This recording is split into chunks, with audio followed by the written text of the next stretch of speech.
Borders books, they had a music section with earphones.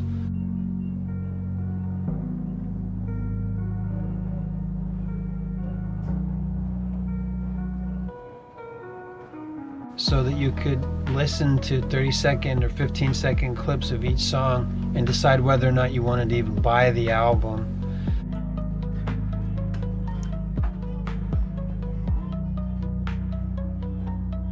They had a DVD section, VHS, until VHS was phased out.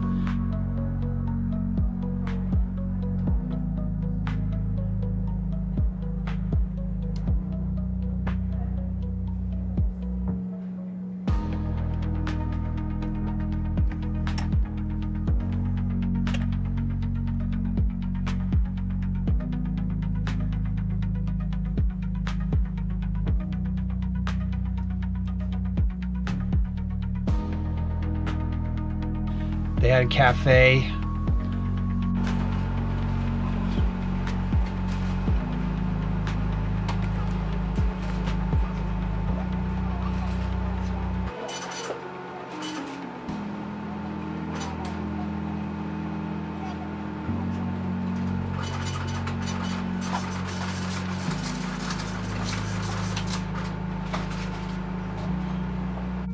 They sold graphic novels, that whole comics section. They sold the digest versions of comics. They had toys and weird pop culture things.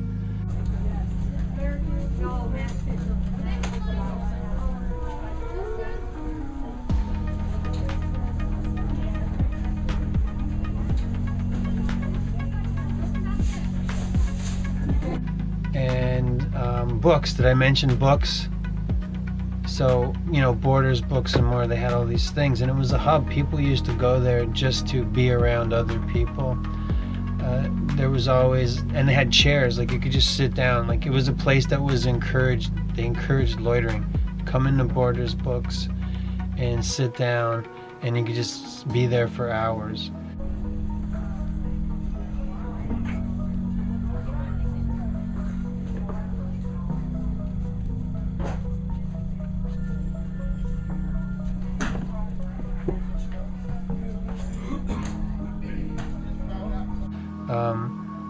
And lonely people would go there, like lonely old men would go to Borders, and then they would talk to each other.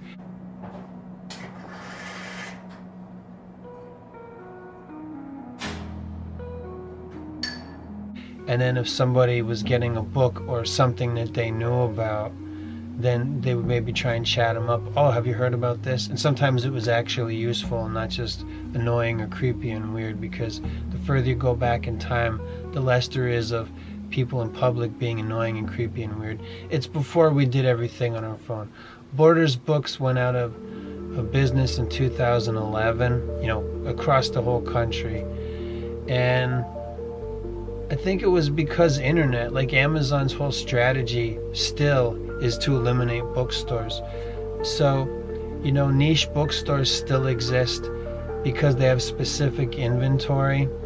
And, you can go on Borders and find it, but if you can't find it there, then maybe you want to go to an actual bookstore. I don't know how they stay in business, to be honest with you. I guess I don't really have an answer. I don't know how come there's still some bookstores. I remember once a meeting, we ate together, we had drinks, and I was being introduced to what was the largest independent bookstore. I think he was in New York or something, and he sold it and retired. Now that's probably not even a storefront anymore. And it was a big deal to be into books, and he was done with it, and he was retired, him and his beautiful wife and everything. And I don't know why I'm throwing that in there. Just because, what do I know about books? Hey, I met the guy that had the largest independent bookstore in America, which I think was in New York. I can't remember. I said we had drinks. So we loved the Borders books because they had everything. If record shops were already phased out at this time, and I think maybe around the time that Borders was closing was was about around the time that records sort of started to come back, because they were done. Like records, nobody thought records were ever going to come back. Maybe the end of Borders got to see the beginning of record albums being available. There's a different sound quality. I'll concede that there's something about, like when you put a record on, it sounds more like it sounds like it's happening right in front of you, I guess, because it's like actually like a needle's playing in your grooves and then the sound comes through the speakers. It's different.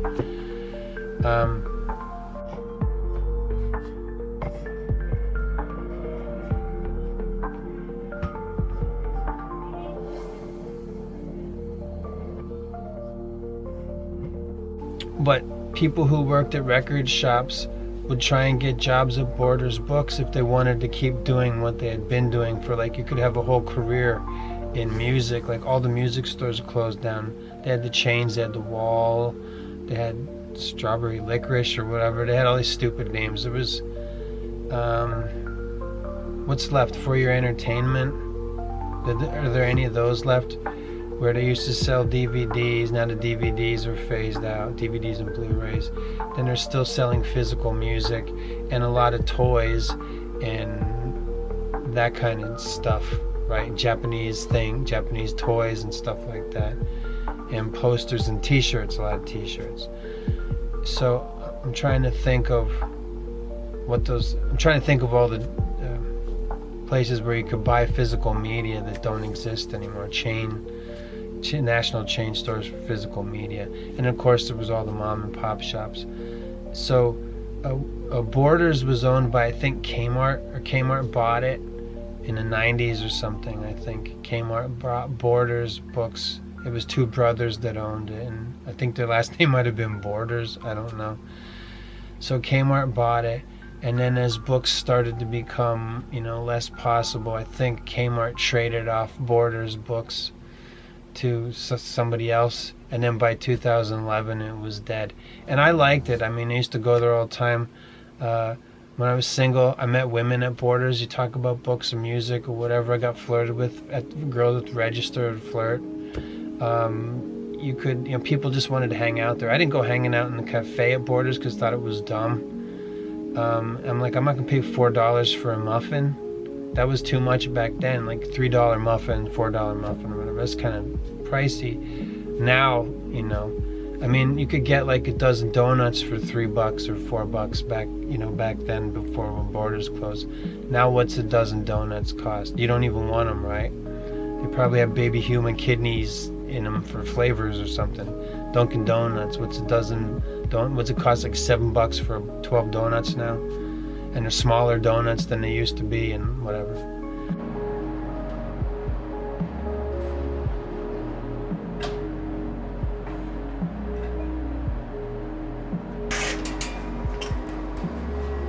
What are you doing?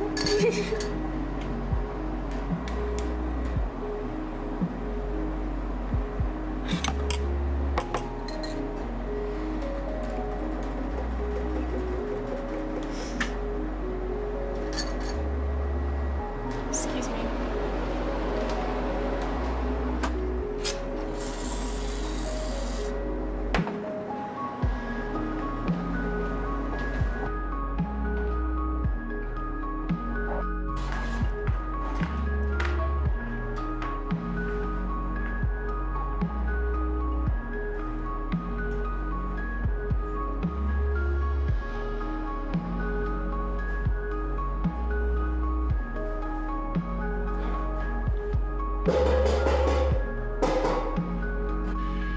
I don't know. But, yeah, I mean, people used to hang out at the record shop, then they killed the record shop. And there's record shops all over the place because you could go there and find old records. You know what I mean? Like, now they have buyback stores, and the buyback stores, whatever's left of them, I'm trying to think, when I moved to Colorado, this is 2010, and there was a Borders Books at the local mall when I'm driving around trying to find what's in my area. And I was like, oh, they got a Borders Books, because the ones in my area had already closed. And then, first chance I had, I was like, I'm going to Borders Books, and it was closed. They just hadn't taken it apart yet. That was in 2010. I think they officially went bankrupt in like 2011. But then I discovered, what is it? It's like a chain of buyback stores. I can't even remember anymore. But then I was like, oh, this is like Borders. It's a buyback store, and it was like huge. It was inside of a warehouse, and damn, I wish I remembered the name of it anymore. But they had everything. They had VHS, DVDs, records. They were selling toys. That was the first place I saw Hot Toys. They had all these boxes of Hot Toys that nobody wanted. And it was like, here is a whole bunch of Mila Jovovich sex dolls. And they had like the Incredible Hulk from one of the Hulk movies or something. And nobody wanted them. They had Jeff Dunham puppets, and they just sold everything. All the same stuff they sold at Borders, they sold at the buyback store. And I was like, well, Borders is closed. So I just went to there, and the prices were better anyway because it was all used stuff. They had, all the same things and more, and they sold pop culture memorabilia junk, and you could find valuable albums. I remember being in there the one time, one of the memories, and this was like, again, 2010. Like every time I went, they just kept playing the same mix, and it had the Amy Winehouse Lioness album because she was dead by then. It just kept playing, like Smoke over and over. I'm like, okay, fine. But one of the things I remember that was cool about the buyback place was there was a guy that was blind, or like basically all like he was feeling the albums, and I was like kind of watching from the side, like, what's this guy doing? And he could tell what albums were. He's like, oh, because I guess he had a woman with him. He's a handsome guy, so he had a handsome girlfriend with him, and he was blind. So he's feeling up albums, and he's like, oh, this one's good. And because he was feeling like what was pressed into the album cover, and he knew that this one was worth money. So they were just going to get albums to resell, probably. And I thought that was interesting. And there's all kinds of interesting characters and people you'd meet, and they had like a play place where the kids could play. I think they had one of those at Borders too, which is one of the things I didn't mention up front. They had a place, they had a children's section because, books, but the children's section of books had all kinds of toys and stuff like that, and stuffed animals, the Maurice Sendak's demons and all these things.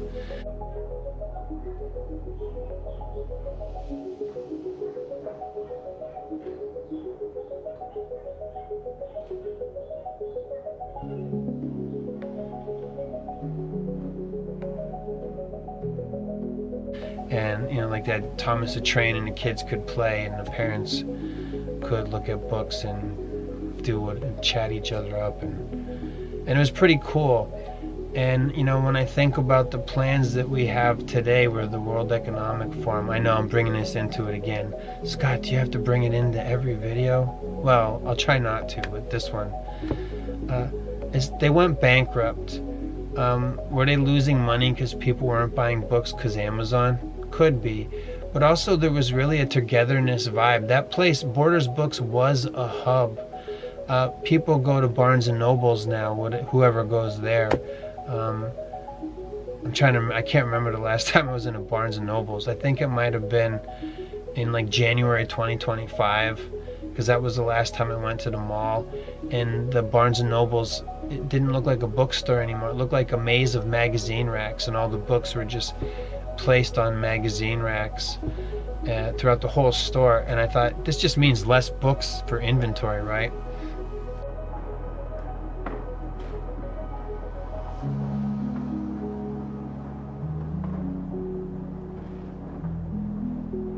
And there was something that was cool about both Borders and Barnes and Nobles, was the glut of books.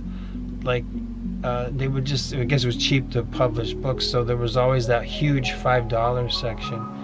And I was one of those many people that I would sort of rent books from Barnes and Nobles and Borders, and I'd get a book from the $5 book section, read it, and then bring it back, because there was numerous Barnes and Nobles and Borders all over the place. And it was like, well, I probably returned too many books to this one. I'll go to a different Barnes and Nobles or whatever. It's kind of a crappy thing to do, but it was a different time. and I didn't know any better. And then at some point I was like, I like coming here. Maybe I should just stop returning everything I buy to people at the register. Nice to me, informed.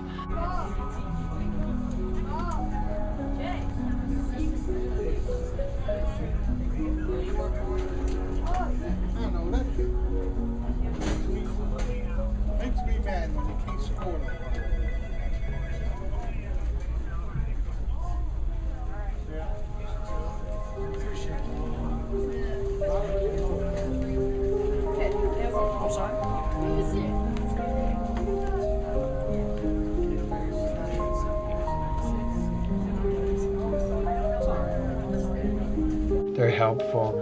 Another thing I remember about Borders was that they had these computers. One of the criticisms I've heard about Borders is they didn't update with selling stuff online.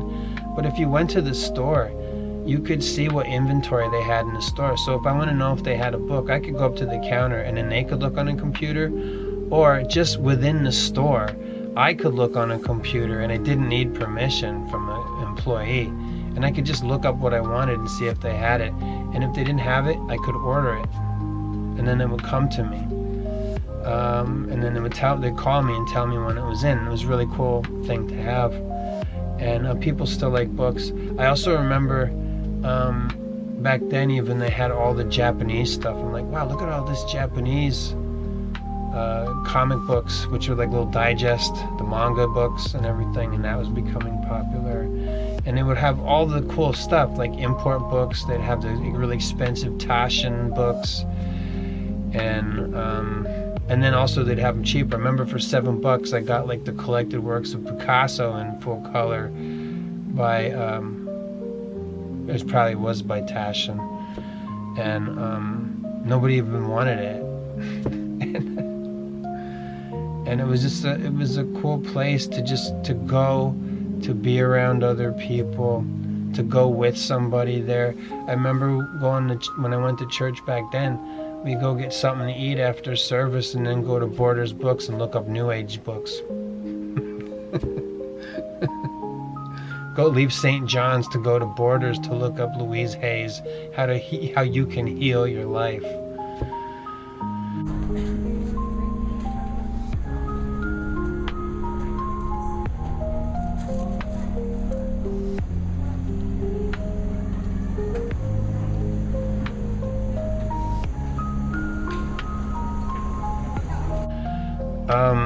But it was a really cool place and it's gone, and I think I'll come back to you will live in a pod and eat the bugs. I don't think they want us to have places like that to go. I mean, comic shops were a place where people that were into comic books would go to hang out. And then the comic shops expanded to be places where you could do tabletop gaming, and you would do all the Warhammer stuff and like Dungeons and Dragons stuff, basically.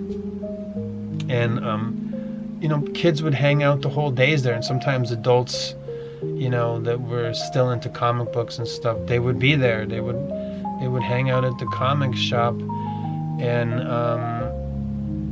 Lost Souls or whatever, if you will. And then it was just a place to hang.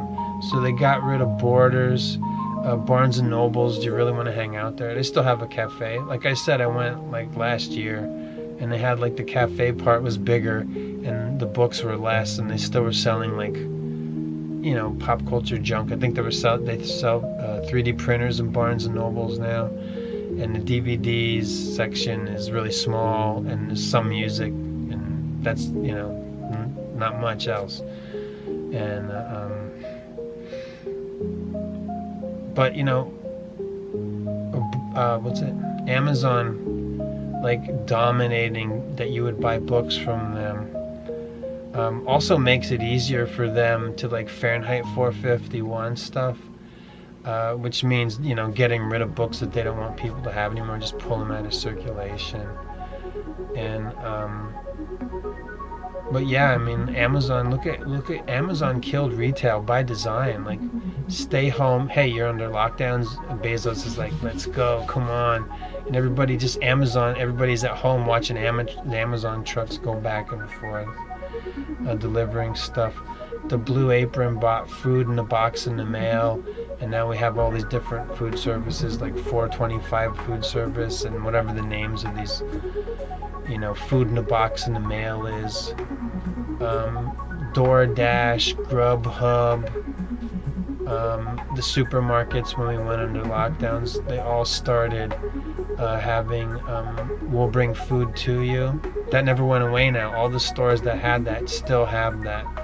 So, people, we've enculturated people being shut-ins, and Borders was one of the last places where everybody kind of went because they had everything there.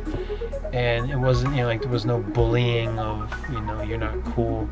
The people from the record store were glad to have a job, so that record store snobbery that they once had about what your selections were was gone. Because they're like, record stores are gone. I'm just going to keep my mouth shut. What is he looking for? He wants a shitty album. It's over here. I'll show you where it is. And then maybe they'd suggest, well, if you like that, maybe you'd like something that's actually good.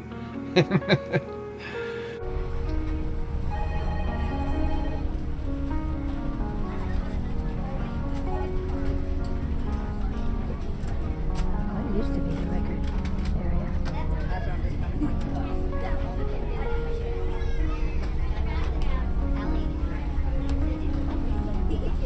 And it's sad, like a part of the future of you will live in the pot, eat the bugs, and know nothing is destroying the culture. And you can see that happening. Maybe it just was mismanagement of finances that made, Borders go bankrupt or whatever. But also definitely it was Amazon. Amazon saying we want to control, Amazon wants to control the media in terms of you buying physical media, and kind of, we're heading towards phasing it out. DVDs aren't such a big deal anymore. I know I did see a thing in 2026 where Zoomers, I guess, and want to hold on to physical media, and they're like going out and buying DVD players and stuff like that. Great, go ahead, do it. I don't know. I don't even look at that stuff anymore. Like if I have to go to the Waldens, we have less options now. I know they have a DVD section, but I don't know what the prices are. They've gone up at like $5, or they're still cheap. I think they still have the bins. There used to be $5 bins, sometimes less. What are those bins of DVDs for physical media now? I also know that in the electronics department, and that Walmart's selling all kinds of Japanese stuff, and I have all Japanese toys and stuff, and Chainsaw Man dolls and all these things, and stuff I don't even know what the hell it is. So, Bezos having Amazon deliver all the stuff, which is so many things, destroying retail. Walmart saying they want to be the only place you can go to buy stuff. Target not helping and like telling people go ahead and, steal stuff, and then we're leaving the neighborhood. And then Monsanto is saying we want to make all the food, and Walmart says we want to sell all the food, and Target's somewhere, in between all of that. And then, there's Jeff Bezos just completely destroying it all, saying stay home and get your food in a box in the mail. Fast food was called fast food because it was fast and cheap and easy, and now it's expensive. And like McDonald's tastes like shit anyway. Like the idea that you would have such a, I don't know what you would call it, colonized mind or whatever, that you were like, yeah, I like McDonald's, I like the taste of that better than, when I make a hamburger. That's dumb. Like a hamburger, like McDonald's, you eat, that's not a hamburger. I don't know what that is. Well, I guess what it is a Soylent. But like the idea, I knew people that were addicted to McDonald's. I remember somebody had to have their McDonald's coffee, so I bought him a $25 gift card for Christmas, because I was like, I don't know what to get this guy. And then she tells me, McDonald's gift card, because he gets McDonald's coffee every morning. What's so great about McCafe? They took the play place out of the this is me just complaining about shit. They took the play place out of McDonald's. Good, your kids shouldn't hang out there. And they changed it into a cafe. It's all just public places. Like, okay, McDonald's is shitty, but kids like to go there and play in the play place, and they would meet other kids or kids they went to school with, depending on, where your McDonald's was located. And they'd play and they'd interact. And this whole thing that we're living in is divide and conquer strategy. So no Borders books. I don't know. I guess people hang out at Barnes and Nobles. I don't really know. Is that encouraged anymore? They take all the benches away. No, I don't. That's the thing. I don't know if it's worth it. So Bob Dylan, I don't know the name of it, but these are the songs that are in it. It says Bob Dylan's remarkable debut album. Because Borders changed things that made Barnes and Nobles even put like couches so people could sit loiter, basically. You know, like, I don't know how they didn't have money. It was the hub where everybody went.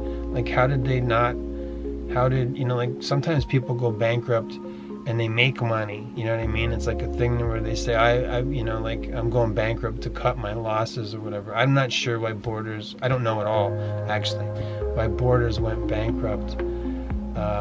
But it was a cool place to buy shit, you know. It was part of consumerism. Like, if they want to head us into a post-consumer society and we're the consumer post us, then we don't need any place to hang out. They don't want us hanging out anywhere, sharing ideas. Another thing about Borders was on the weekends they'd have people play music. Maybe it wasn't music that you or I would ever want to hear, but they would have people in there. And that was cool because it was encouraging local community. It was a chance for somebody local to have a signing of their book, to sell their music, even comic book signings, local creators selling some kind of bullshit superhero thing. We're big in Paraguay. Yeah, they love us over there in Paraguay. Whatever. And that's all gone now. That's all destroyed. Stay home, order shit from Amazon, order everything from Amazon, and talk to people online and send texts because they're less personal and you want to be impersonal, and that's sad. So yeah, America really lost something when we lost Borders books. I can't really speak for what's going on in other countries. But I mean, I don't think, like, we don't have toy stores here anymore. They tell us that the American kids don't care about toys. They care about tablets. But, you know, in other countries, like Australia still has toy stores. You know, the kids still play with toys and stuff, so I'm told. Look what they're doing to America. Like, they just want to squash it. They're like, it sucks. So anyway, I guess I would say, in terms of live in the pod, eat the bugs, own nothing, and be happy, we're supposed to pray against that. There's a book that I never thumbed through at Borders, and I'm glad I have it now, and it's the Bible. So, you know, read the Bible and pray to God. Spoiler alert for God, it's Jesus. So pray to Jesus and pray for the destruction. Pray for the complete and utter total failure of, you will live in the pod, you will eat the bugs, you will own nothing, and you will be happy. We're supposed to use prayer, the most advanced technology that's ever going to be made available to us, a direct line to the creator and maker of all things. We're supposed to pray. We're supposed to pray to God for the plans of evil and darkness to fail. And, you know, crack a book, read a Bible, pray to God. We need it. You start praying. Amen.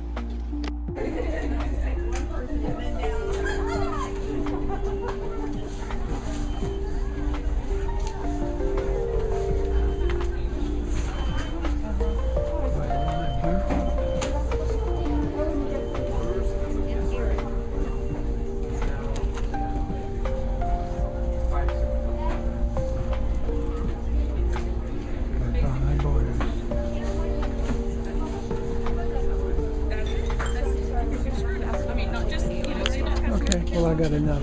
It's sad. Hi, I'm Jamie Lee Curtis, and we're going on my Borders Best run. We're going to look around.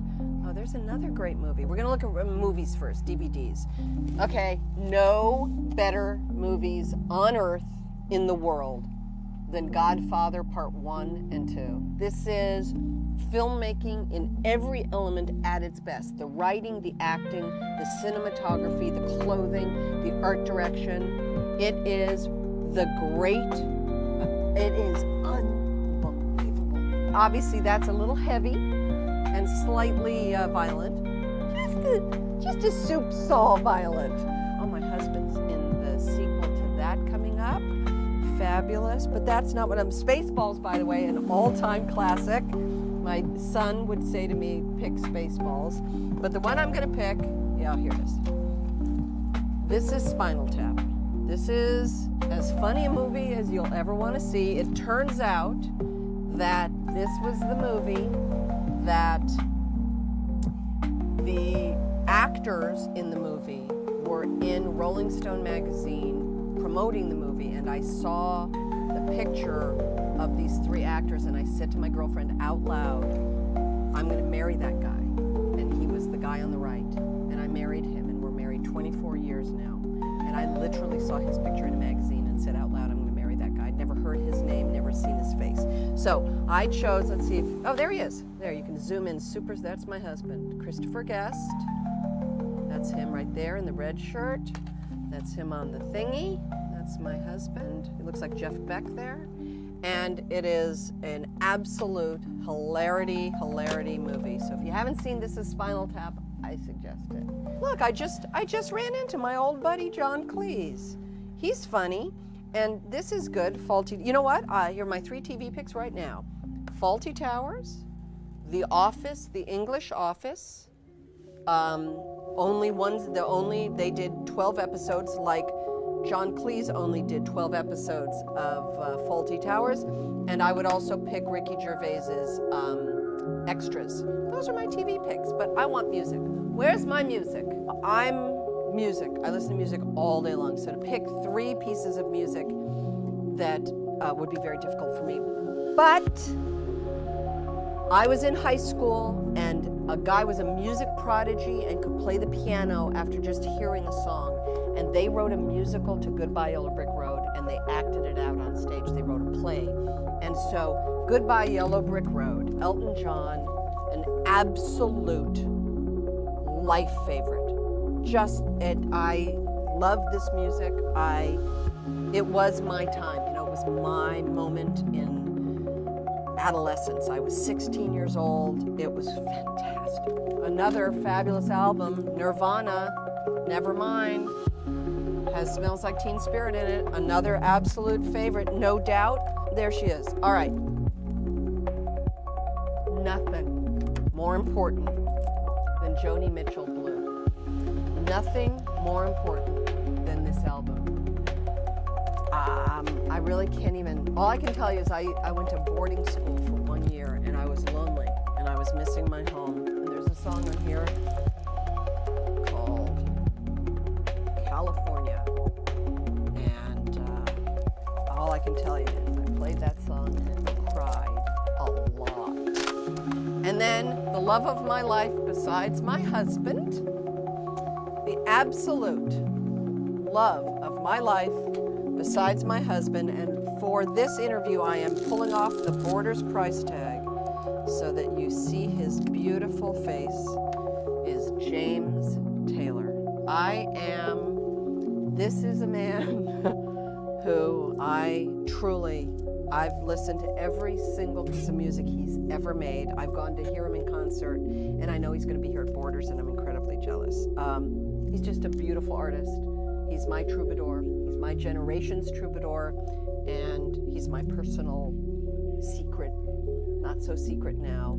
Just really, I just love his music, and he's gorgeous. He's gorgeous! What can I say? Oh, look, there's his ex-wife. Well, let's just put her away right now. Oh, look, I'm telling you, I have this, I have this, I have this, I have this, I have this, I have this, I have this, I have this, I have this.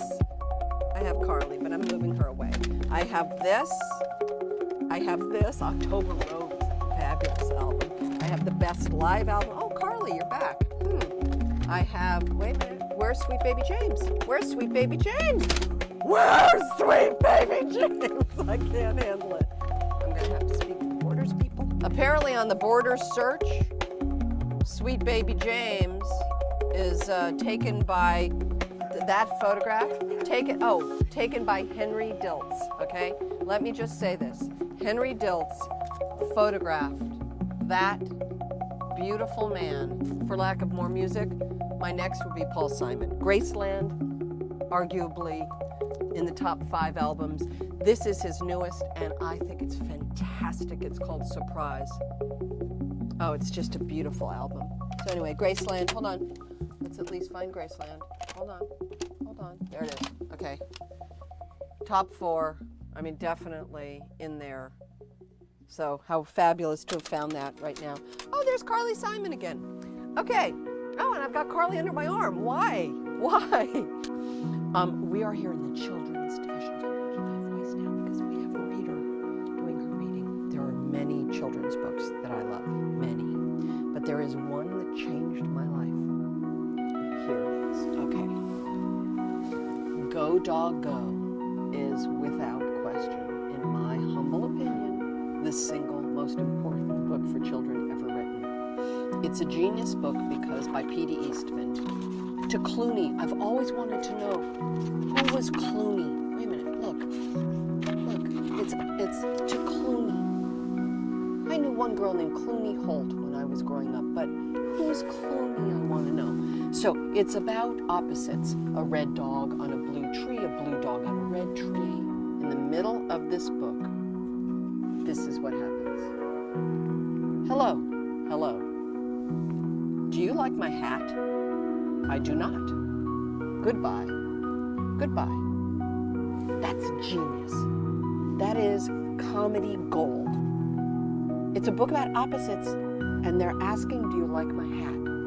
It's the weirdest non sequitur I've ever read in my life. Somehow as a child I knew it was funny, and I've always tried to find that humor. So this is my all-time favorite book. All-time favorite book, forever. Go Dog Go. When I was in my 20s, I read Shogun, and the mere size of it scared me, and it was one of the most amazing experiences. I so became these characters, and I didn't want the book to end, and it was painful for me, and I've obviously been a big fan of his. Prior to reading Shogun, I remembered my father rented a house in Sardinia when I was 13 years old, and I didn't really have much to do there except swim, which was nice, but I kind of sat around a lot. And it was a rented house, and there was a bookshelf, and they had the book King Rat, which is about a prisoner of war camp. And I remember reading this at 13 years old and thinking, this is incredible. So here's my first book would be Shogun, and King Rat is the little bonus book. Those are those 2 books.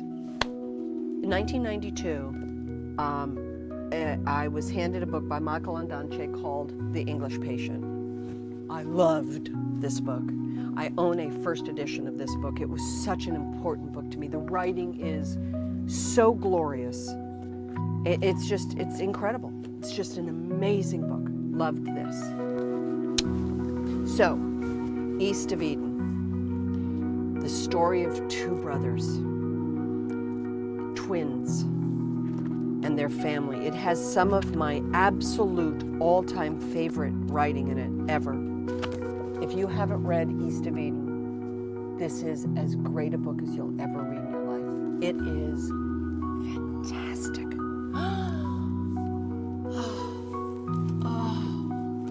John Steinbeck. Oh, what a writer. What a writer. Wow. There are a lot of books here. Pick up a book. Shut the door, turn off the sound, let go on the trip. It'll be great.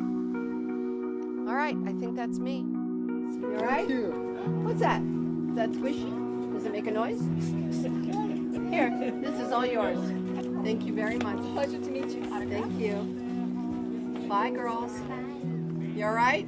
Yeah. All right. Thanks for coming. I appreciate it very much. Thank you. Thank you very much. So good night, you moonlight ladies. Rock-a-bye, sweet baby Jane. Deep greens and blues are the colors I choose.